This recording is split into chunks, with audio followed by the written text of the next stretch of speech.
Está entrando no ar o Tele Brasil Esporte no Ar. As informações esportivas nacionais e internacionais para você.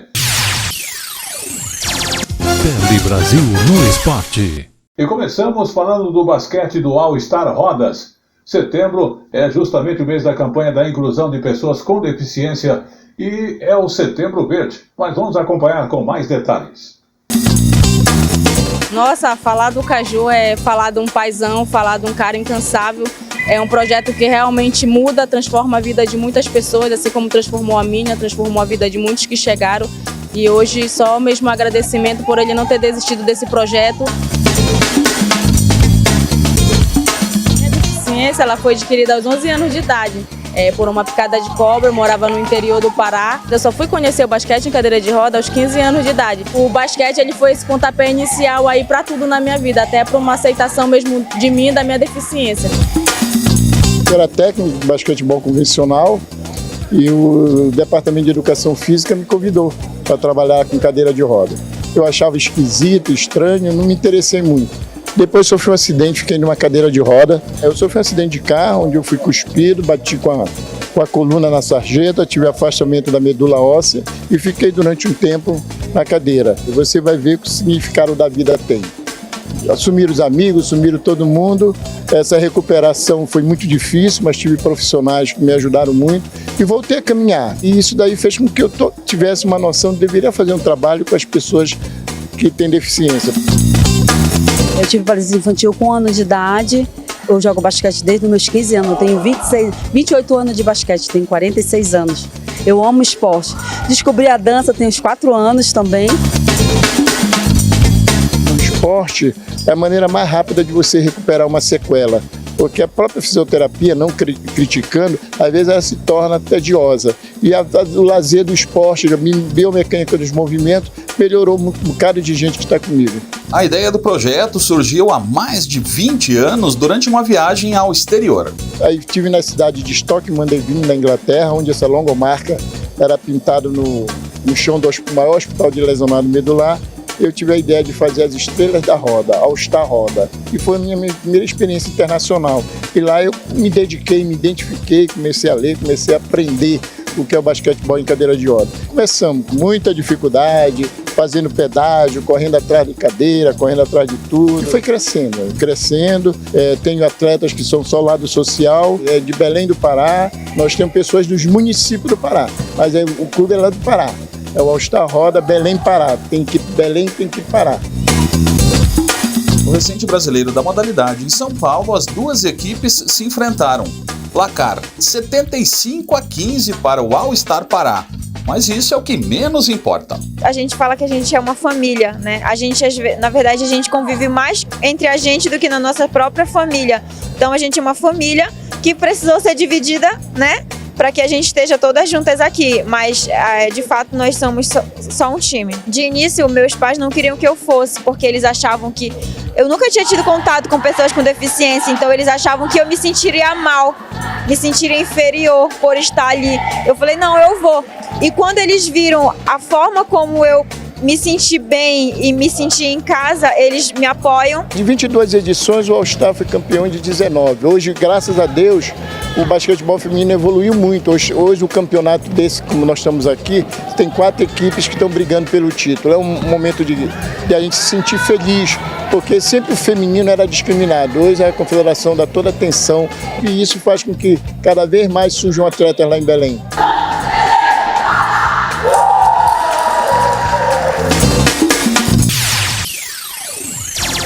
Tele Brasil no Esporte. E vamos à segunda notícia de esporte, falando do diretor Keiji Sato, que faz um balanço dos Jogos da Juventude, direto de Ribeirão Preto. O encerramento de 4 das modalidades que iniciaram esta semana é a última dos Jogos da Juventude. A gente teve o último dia do tiro com arco, da natação, da esgrima, também do vôlei de praia, mas ainda tem esporte para começar, porque amanhã tem o início das provas das águas abertas, as provas dos 5 quilômetros masculino e feminino. Como a gente já está na reta final dos Jogos, já dá para fazer um balanço de como é que está sendo essa edição dos Jogos da Juventude. Quem está aqui do meu lado é o Keiji Sato, diretor dos Jogos da Juventude aqui pelo Comitê Olímpico do Brasil. Keiji, muito boa noite. O que dá para falar dessas praticamente 2 semanas de jogos que a gente teve aqui em Ribeirão Preto até o momento. Boa noite, Lincoln. Boa noite a todos que nos assistem também. Bom, estamos chegando na reta final, né? Os Jogos da Juventude é um evento multiesportivo enorme, organizado pelo COB há mais de 20 anos. Nós tivemos aqui no decorrer desses últimos dias mais de 4.000 atletas que passaram por aqui em 18 modalidades. Sem dúvida nenhuma, um evento que vai ficar marcado na história de todos que passaram por aqui, muitos pela primeira vez, alguns já com um pouco mais de experiência e já tiveram oportunidade de estar nos Jogos da Juventude, mas pela primeira vez a gente está no estado de São Paulo, né? Isso é uma grande novidade aqui também para a região do interior de São Paulo e sem dúvida nenhuma com toda essa estrutura que nós montamos aqui em Ribeirão Preto, os atletas que entraram de um jeito nos Jogos da Juventude estão saindo transformados. Agora, para falar um pouco sobre também essa questão do foco do COB lá na frente é o alto rendimento. Só que nos Jogos da Juventude a gente aprende a conhecer muitas histórias de atletas, desde aqueles que têm as melhores condições para treinar, como aqueles que pegam 4 ônibus para fazer o seu treinamento, que às vezes não têm a melhor das estruturas, atletas que moram nos todos os cantos do país. Como é que o COB acompanha essas histórias para poder, depois de um evento como esse, trabalhar pensando no futuro do esporte? Nós falamos, Lincoln, que os Jogos da Juventude, para muitos desses atletas, é o início de um caminho olímpico, né? Nós temos exemplos concretos de atletas medalhistas olímpicos, campeões mundiais que passaram pelos Jogos da Juventude. E desde 2019 nós montamos aqui no Centro de Convivência, onde nós estamos agora, o Centro de Avaliação e Monitoramento. Nós queremos mudar um pouco a cultura do nosso sistema esportivo de fato e começar a acompanhar esses atletas de forma longitudinal, em parceria com as confederações, com as secretarias. Então a gente tem aqui um Centro de Avaliação e Monitoramento, onde a gente levanta o perfil físico e motor desses atletas, desses jovens que estão por aqui, né, para que quando nós tivermos futuros campeões, medalhistas olímpicos, campeões mundiais, a gente tenha, em parceria com as confederações, coletado uma série de informações que começa muitas vezes aqui nos Jogos da Juventude, mas posteriormente isso avança para campeonatos brasileiros, para alguns dos atletas que estarão integrando as seleções nacionais de muitas modalidades, né? Então a gente quer impactar de fato para que a gente comece a acompanhar de forma longitudinal esses grandes atletas que certamente se tornarão daqui a alguns anos. Muito obrigado pela sua participação. E agora a gente confere como é que foram as finais do vôlei de praia. Hoje foram conhecidos os campeões do vôlei de praia. A modalidade foi dividida em primeira e segunda divisões. No torneio masculino da segunda divisão, a final foi entre a dupla de Sergipe contra a parceria de São Paulo. Os sergipanos Caetano e Gustavo venceram por 2-0.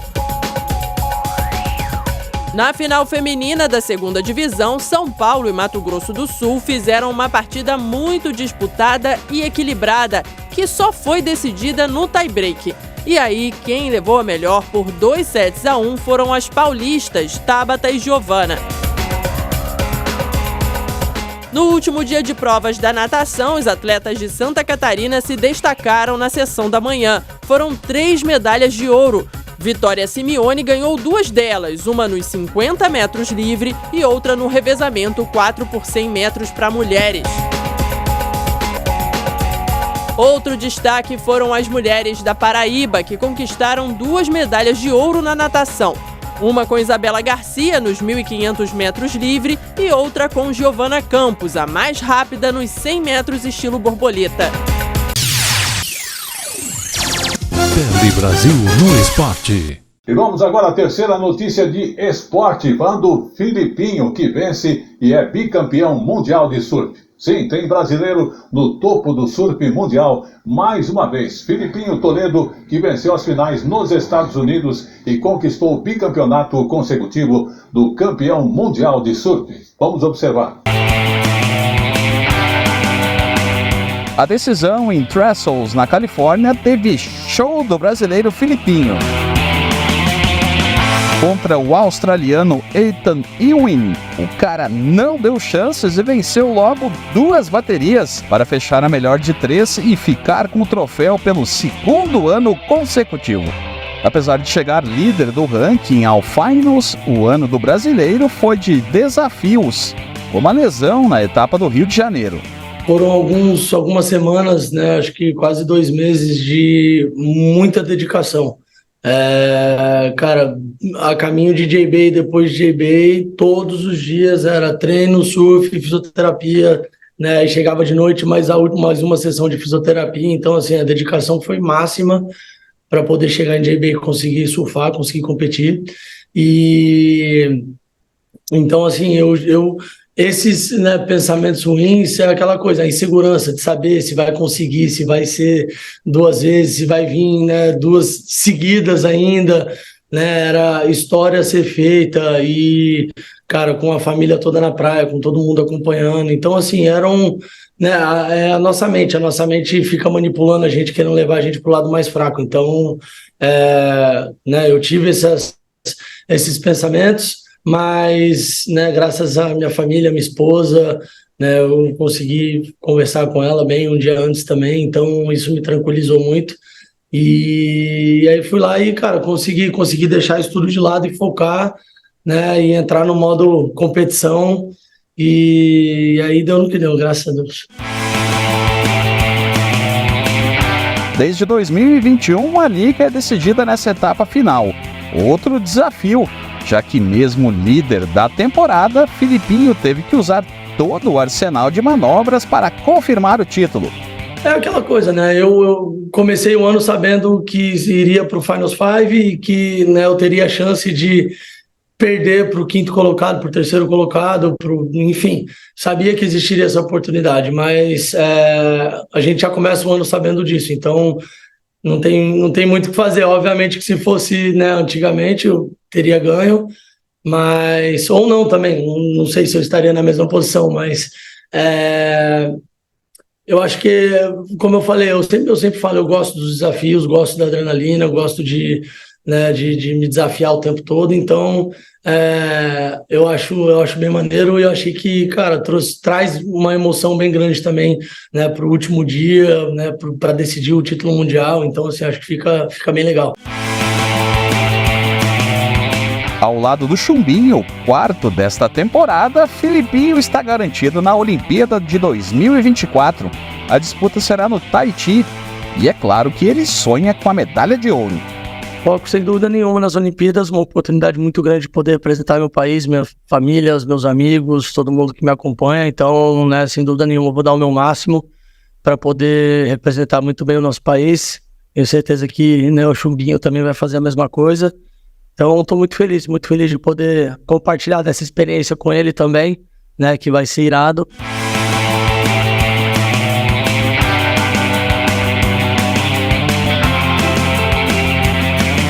E aí, Brasil, essa é nossa!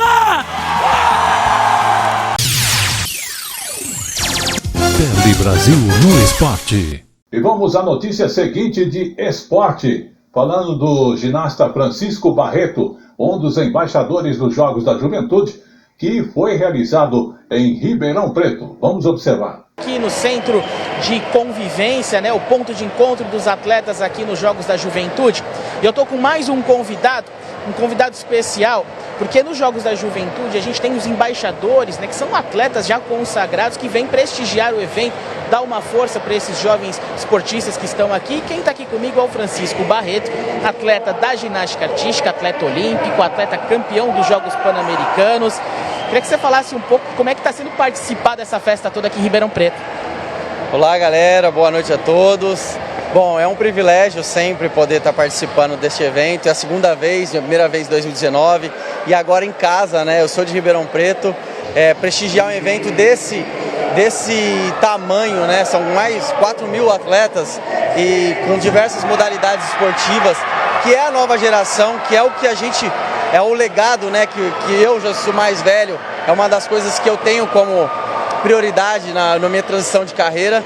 E tá aqui poder curtir de pertinho, isso é um evento que eu não pude participar, não tinha na minha época, e hoje eu consigo participar de uma outra maneira e está sendo muito legal, mais uma vez, o Comitê Olímpico mostrando a importância, né, dando uma grandiosidade para o evento cada vez mais, as cores, o local de competição. Eu que já participei de muita competição grande, para mim não tem diferença nenhuma aqui. Eu acho que talvez no nível, por ser escolar, mas os jovens que estão competindo, eles não têm essa noção do quanto isso vai prepará-los para o futuro.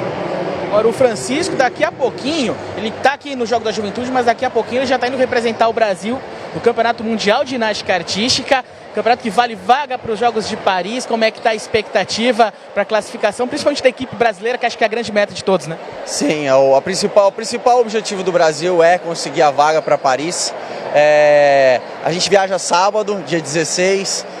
Estou na equipe como reserva, a Confederação Brasileira soltou a equipe, são 5 atletas que competem, mais um reserva que é o 6º. Eu vou viajar com a equipe, faço a preparação toda com eles lá, espero que a equipe se mantenha com saúde, com o objetivo claro na cabeça de trazer a vaga. Dia 30 é o Mundial na Antuérpia, na Bélgica. E eu acho que o Brasil está preparado. Tivemos a lesão do Caio Souza, que foi uma fatalidade que acontece no esporte, mas o Brasil tem grandes outros atletas também para entrar lá e fazer bonito. Tele Brasil no Esporte. E vamos agora à última notícia do Tele Brasil Esporte no ar. O Brasil é potência no fisiculturismo, modalidade esportiva que o Brasil já se apresenta mundialmente. A receita, inclusive, é importante porque é a disciplina. Comer e também dormir na hora certa fazem parte. Qualquer um pode seguir e basta ter vontade.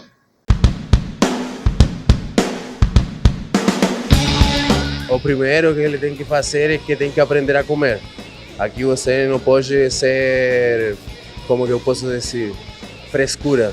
Você tem que comer o que tem que comer. Tudo, na verdade, é um trabalho, é uma harmonia, né? Só que se não tiver a técnica no treino, uma hora vai se machucar e não vai muito longe a carreira.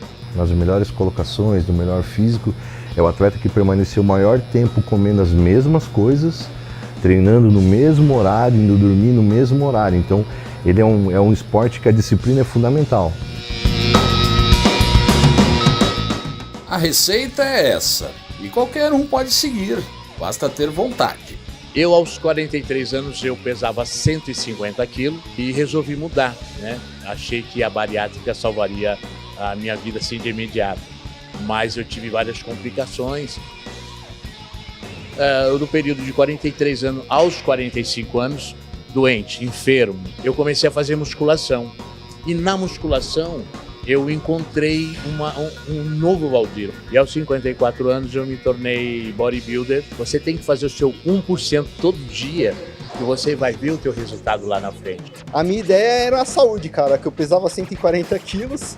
E eu tenho também esclerose múltipla, né? Fiquei deitado numa cama, não conseguia comer. Diagnóstico de 1 semana de vida. A esclerose múltipla eu posso colocar assim que eu venci ela, né? Agora a gente deixa essa galera por aqui e vamos a uma outra academia em São Paulo.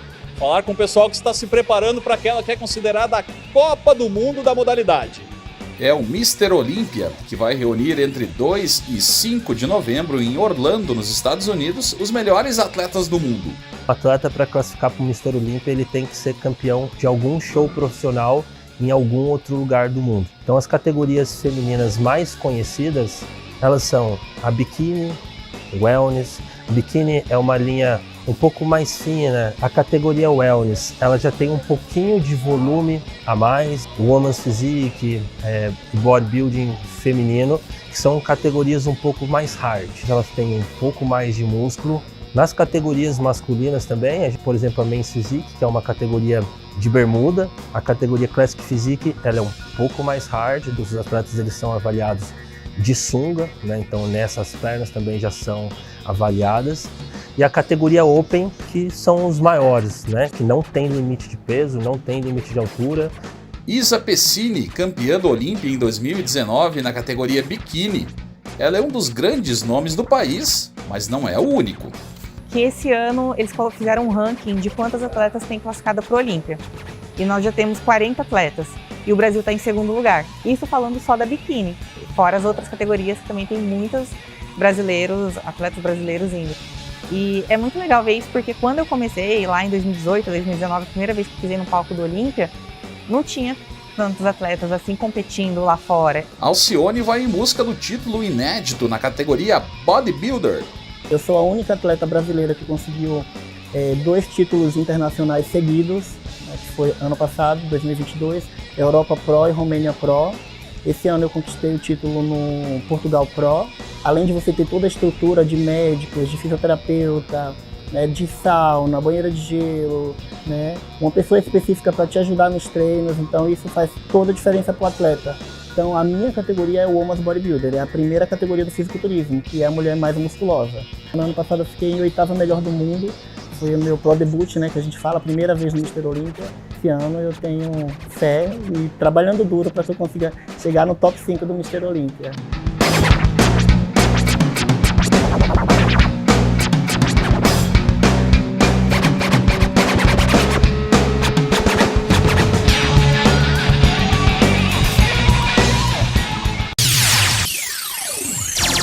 Tele Brasil no Esporte. E com esta última informação, o Tele Brasil Esporte no ar desta semana vai ficando por aqui. Até lá.